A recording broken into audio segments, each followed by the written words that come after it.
முதலமைச்சரை மன்னிப்பு கேட்க கோரிய அன்புமணிக்கு கண்டனம் தெரிவித்துள்ள அமைச்சர் சிவசங்கர், தேர்தல் போது மட்டுமே வன்னிய மக்கள் மீது ராமதாசுக்கு அக்கறை வரும் என்று விமர்சித்துள்ளார்.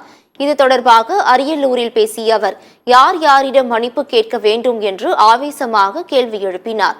பாமக நிறுவனர் ராமதாஸை விட முதலமைச்சர் மு.க.ஸ்டாலின் எதுவும் மோசமாக பேசவில்லை என்றும் அமைச்சர் சிவசங்கர் விளக்கமளித்துள்ளார். நிகழ்ச்சி நடக்கிற நேரத்தில் டாக்டர் ராமதாஸ் இந்த அறிக்கையை வெளியிட்டிருக்கிறார். அவருக்கு 4 ஆண்டு காலம் எப்பொழுதும் மறந்து விடுவார். தேர்தல் வருகின்ற பொழுதுதான் வன்னியர் மக்கள் மீது அக்கறை வந்துவிடும். கடந்த அதிமுக ஆட்சி காலத்திலும் அப்படிதான்.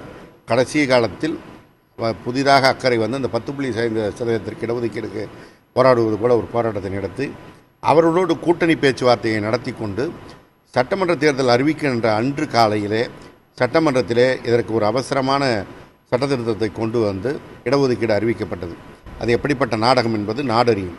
ஆனால் அதை வைத்து கொண்டு ஒரு அறுவடை செய்தது போல மீண்டும் அறுவடை செய்யலாம் என்று துடிக்கிறார். மக்கள் பார்த்து கொண்டிருக்கிறார்கள். மக்கள் இதை அறிவார்கள். இந்த 20% மூலமாக என்ன கிடைக்கிறது, 10.5 வந்தால் என்ன இழப்பீடு வரும் என்பதை மக்கள் அறிவார்கள்.